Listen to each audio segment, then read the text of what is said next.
that I'm very grateful for all of you being here today. I'm grateful for CLARA for agreeing to have this coffee chat with me and to share your wisdom, and everything that we're going to learn in this chat is all organic. Yes, there's some questions I have that I want to ask CLARA, but other than that, we're just going to let it flow. If there's any issues with the sound or anything throughout the show, please do let me know, and we'll just take it from there. So first and foremost, thank you so much for tuning into Coffee Chats with Jess, All Things Real. This week, we'll be focusing on mindfulness and how there is so much more to it. Basically, before we start, I just want to brief you a little bit about where this idea came about and what is the event going to hold today. So from my side, the aim of the event is to provide people with insight into themselves and their interactions with others to better adapt and overcome challenging or unknown situations. This in turn allows us to be free from their own irrational or negative views or perceptions of ourselves. As human beings, we have to evolve, expand into better versions of ourselves. My biggest goal is to help individuals to become more mindful of their actions and reactions in group settings, to make mindfulness a practice in everyday life, allow individuals to focus on building their own reality, and make individuals and organizations aware that mindfulness is a real thing and can be practiced in the workplace and a lot more across life. It can be actually a way of life.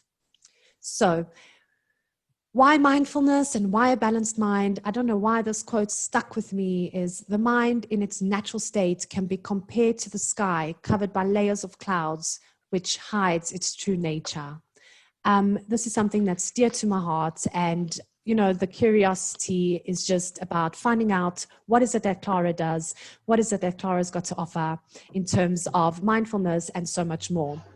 So without further ado, I just wanted to give a little bit of an introduction to who's CLARA and what she's going to be speaking about. So CLARA and I have had an amazing chat about what she does, where her interests and our curiosities align. Not only that, she's got a unique but rich approach to cultivating the mind and balancing the mind. She's a highly experienced coach, corporate facilitator, speaker, and author specializing in mindfulness, meditation, neuroscience, and mental balance. CLARA works with corporate executives and private individuals, either on a one-to-one or group basis, to help them realize higher levels of sustainable well-being by cultivating a more balanced mind. And that was intriguing on its own, where you say sustainable well-being, because a lot of times well-being is just a quick fix. So I love that approach that CLARA is going to bring to this coffee chat. Her approach marries ancient contemplative wisdom and meditation with findings from modern neuroscience, emotional intelligence, and psychology. When working with CLARA, you'll tap into your deepest aspirations, re-examine your priorities, learn to focus your mind, and understand your biases, and learn to regulate your emotions. So CLARA has done amazing things so far. CLARA was awarded with a distinction in the Master of Science in Mindfulness, Neuroscience, and Clinical Applications from the King's College in London in 2015. She is the author of Mindfulness at Work, Learn to Be Mindful, in 7 Steps, a practical and neuroscience-based introduction to mindfulness for the workplace, as well as a neuroscience-based coaching book, which is Investing in Meaning, an alternative approach to leveraging your portfolio.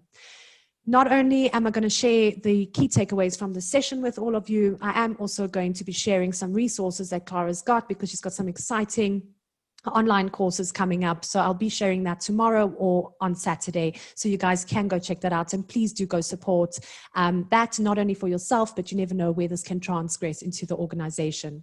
CLARA's beginners and advanced workshops includes Mindfulness at Work, Balanced Mind Program, Neuroscience for Leadership, Transcending Unconscious Bias and Emotional Intelligence. She offers authentic well-being coaching on a one-to-one basis and is about to launch that series that I was referring to, online courses on cultivating the 4 components of a balanced mind as a prerequisite for bringing about sustainable well-being through meditation.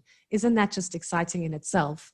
So before I get carried away, because I love speaking, I would really, hi Karen, the other speaker, I just want to say hi, sorry, hello. So before I start speaking and taking over, I would just like to start with the first question to you, CLARA. So I recently discovered through our chats with you that present moment awareness is not only an aspect of mindfulness, I want to know from you, what else is it? What else is there to it? If you don't mind just kicking it off for us. Yeah, sure. So mindfulness, there are different interpretations of what mindfulness is. And I think most people seem to know only the modern day definition, which has been around for about 50 years, and it's been made famous and defined by John Kabat-Zinn, who started the mindfulness-based stress reduction program in the late 70s. And so according to this definition, mindfulness is defined as basically present moment awareness, non-judgmental awareness, right? Okay. So we're aware of the present moment intentionally, on purpose, and without judgment. Okay. And that's the definition that most people know about mindfulness. So mindfulness is usually equated with present moment awareness in most people's minds, but that's not the ancient definition. So the ancient definition that goes back to Sanskrit, the Sanskrit language, and also Pali language, another ancient Asian language, in which a lot of these texts were written, and from where the practices come. And in that language, the Sanskrit smriti and the Pali sati, which are translated as mindfulness, and it's a correct translation, but it actually means bearing something in mind, and bearing something in mind with which we're familiar. So it has a quality of remembering, remembering. Yeah. And so it's got a different emphasis, and it's not about the present moment. And there is retrospective mindfulness. You know, there is that recollection as a means of mindfulness. There is also prospective mindfulness, when you are remembering to do something in the future. Right. Okay. So you said earlier that you will remind people of, to check out my webinar or my courses or whatever. So when you're doing that, you are practicing prospective mindfulness. You will remember to do this in the future, right?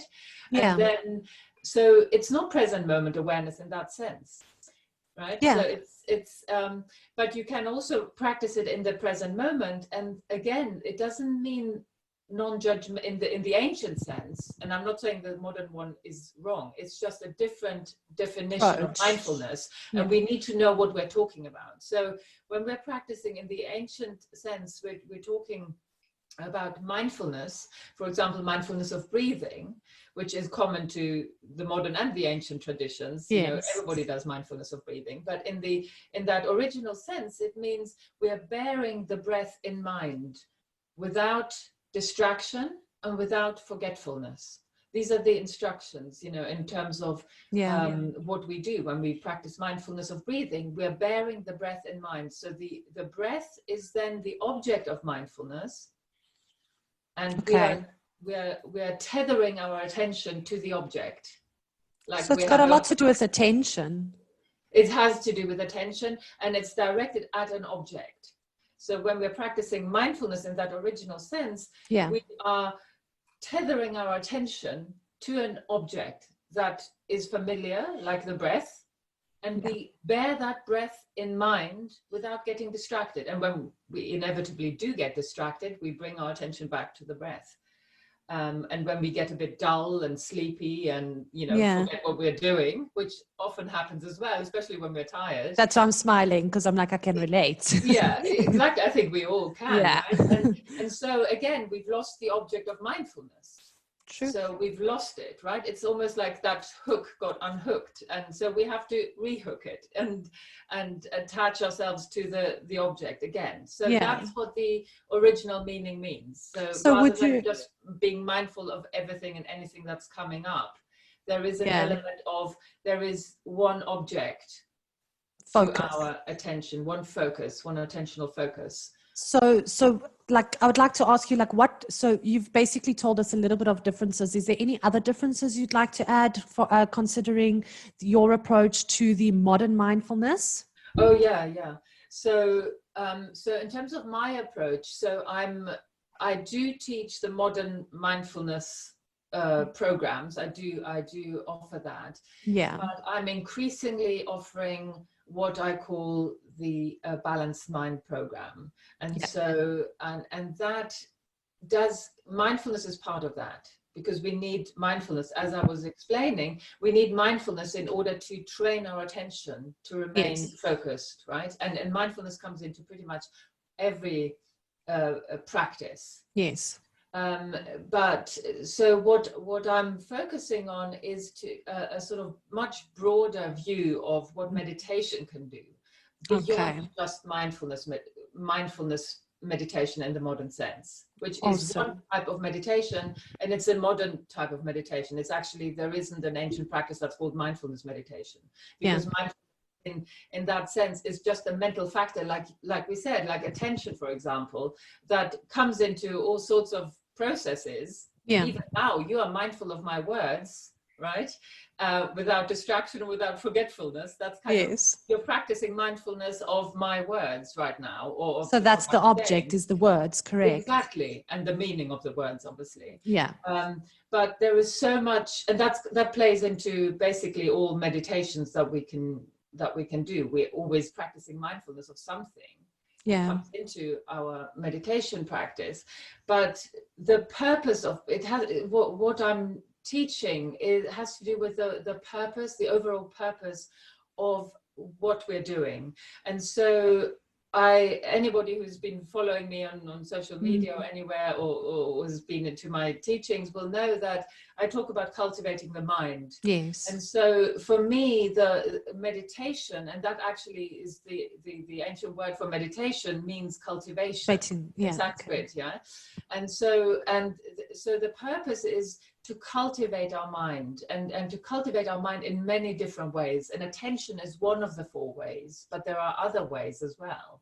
So attentional balance is something we cultivate when we practice mindfulness of breathing, for example, which I already mentioned.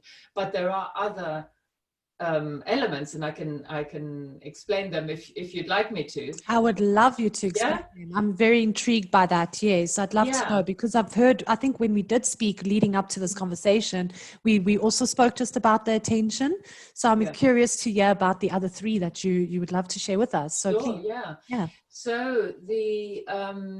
So the other 3 are, there's emotional balance. So we're cultivating our emotional landscape, if you like, and not just in terms of regulating our emotions, which is a well-known benefit of practicing any type of meditation, that we learn to actually to regulate, not to overreact, for example, not to fly off the handle straight away. We get a bit better at regulating our emotions, but in the sense that I'm using it, it's not just regulating the emotions, it's also actually cultivating emotions that are more conducive to our well-being. Because this whole approach to cultivating the mind, why do we cultivate the mind? Because we can recognize, if we do recognize, and I think most people don't recognize, that's what I was going to ask. It's not part of our modern system. It's not talked about, it's not seen in that, it's maybe not part of the paradigm. We talk about the brain a lot, we don't talk about the mind a lot, and I'm sure we'll get to that as well. I'm excited for that. Me too. But it's basically, we have to realize that we cultivate the mind, because in the end, whether we're happy or we're suffering, it has to do with our minds. Because what is going to make us happy is always very closely linked with what's going on with our mind and in our mind, right? So, and the causes of happiness, and the true causes, the root, what my first course is about, what the true causes of our well-being are never external. They're always in our mind. They're always internal. So if our mind is out of balance, then we can't do that. It's we fogged. cannot get to that point of reaching any sort of sustainable well-being, right? Okay, I hear that. And that has so the first component of a balanced mind is to get our desires and aspirations and intentions and our motivation right. Yeah, so we start there, am I correct? So that's how you would We start it. there, actually. We start there. So that's actually the first step, is to get our aspirations right. Because what are we aspiring to? And is what we're aspiring to going to make us happy? Yeah, okay. And that's a really important starting point. Okay. And so, because a lot of things can trigger our happiness, but are they going to be sustainable? Are they going to be, and are they the cause of our happiness, or are they just triggering it? Yeah, and a lot of that, would you not say, is external? We search that externally. So we would think like buying this nice handbag is going to make us happy, but that's temporarily. It's a temporary fix. Which leads me, so I don't want to jump into between questions, so just, carry on if we must, but which leads me to the next part, which is might link to this, or we can address it after, is using that meditation or mindfulness terminology or thing that we call it as a plaster, as a quick fix, and it's not really the case. Yeah, no, absolutely. But shall I just finish the four? Yeah, finish the four. Yeah, finish the four. I'd like to get to that, and it's closely related, of course. Great. So if the first one has to do with our aspirations and what are we aspiring to? Yeah. And as you say, is this ever going to provide what we're looking for? Those like buying the handbag, for example. So being able to understand where is actually the real source of our well-being. So that's the kind of the first step, to understand that, the source, and to get clear about that. And I think there's a lot of confusion out there, and we are part of it. We're prone to it as well. But I think that's not something that's talked about very, very often. Do you help people? When you speak about these things, you actually coach people and you help people to find those aspirations and all of that, just so that we're all clear? Absolutely. And this is awesome. My first course that I'm doing 4 online courses on these 4 aspects. And the first one is about, it's called Discover the Wellspring of Sustainable Wellbeing. And it might sound fluffy if you don't actually know that. I mean, literally. Yeah, you're literally going to do that. Sustainable. And not that I'm going to deliver that, because it can't be delivered like that. But we can get the awareness and the tools that we need, and and then take it from there. Okay. So that's what the first course is about, because that's where we need to start. We need to get that clarity. Where is that happy? We all want to be happy, and we all want to have sustainable well-being, rather than just a good day here and there. I mean, you want to buy that handbag because you think it's going to make you happy, and then do you think, well, tomorrow I'm going to have a miserable day? Doesn't make that a good day no, you want one tomorrow as well. Yeah, we should rather have good days and have those odd bad days, right? Yeah, well, but is there a sense in which we can have a sustainable sense of well-being that's not just contingent on what we are acquiring and what good thing is occurring to us today, right? Yeah. And so getting that clear is the starting point. The second one is then attention, as we already touched upon. So balancing our mind in terms of being able to actually focus our attention. And this is actually quite crucial, because I think most of us have attention deficit, whether it's in a diagnosed or not, diagnosed or not, because we multitask all the time, with our phones and with our messages and notifications and what we're doing. So I think that's the second one, because if a mind that's not at ease with just being in one place at one time and just doing one thing is restless, and a restless mind is an unhappy mind. And that makes so much sense. That makes so much sense. So just relating back to me, for example, you would think as a human, or me specifically, I don't know if it's society or how we condition or how we brought up, I'm not too sure. But what we'll do is we'll think, because we doing all these things and multitasking, we're accomplishing something, if that makes sense. Yeah. We feel like, well, that's just how we've been brought up. I'm not sure where it comes from, right? But we feel, because we're doing all these things, we're actually accomplishing something. And are we really, is the question. Are we really accomplishing? Or are we just doing bits and pieces and giving half effort to different things?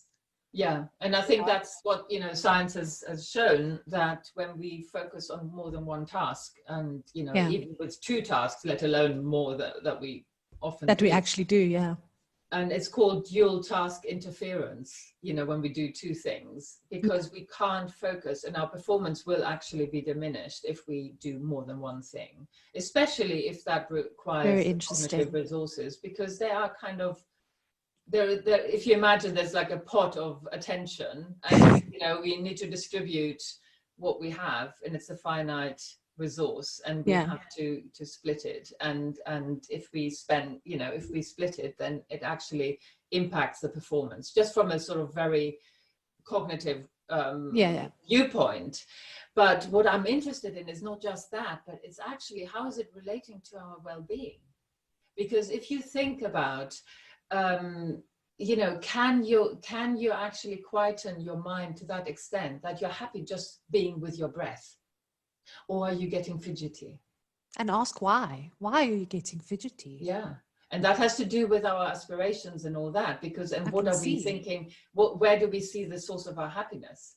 Because we think, oh my God, this is boring, and something out there is more exciting. And then because hunter-gatherer instinct comes out, right? And then we go out and get it because we think something else holds more promise.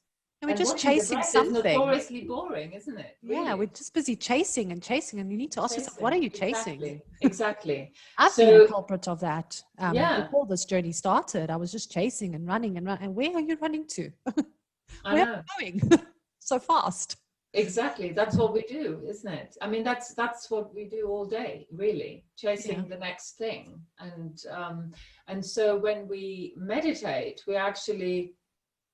we're not getting stimulated, because the breath is always there, right? Our awareness is always there, and the breath is always there. And just being with that, and being happy to just be with that, that is actually a huge accomplishment, a huge skill. And that's, you know, cultivating the mind so that you're content just sitting there doing nothing. I felt that feeling before. Can we do that? Yeah, I felt it like once or twice. Like we spoke leading up to this conversation, going to that, it feels like I had accomplished so much. But previously, like I used to, like I said, do a lot of things and then feel, I feel accomplished. I did a lot. But when I felt that feeling of complete, I don't want to call it stillness. I don't know.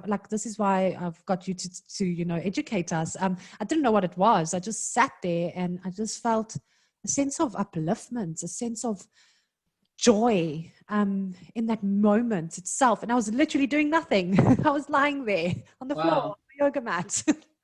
So what that sounds like, and if that's something that keeps happening and you can sustain that, because I know we get that sometimes and then we can't sustain it because our attention skills are not sufficiently trained. You know, we haven't reached that point of just being able to stay with that. You know, and so we need to train our attention. But it is what you're doing there, when you get that sense of there is that joy coming out. Where's that coming from? Where's that coming from? I wouldn't even know where to start. Right. So I hear you. It's a very good question. Like, where does that joy come from? Is it in the fact that I'm okay with being with myself in that moment? Is it, you know, a lot of things will cross my mind, but so that's basically what you help people discover, right? Yeah. And so that basically what I would say is that the joy is coming from your very awareness itself. Wow.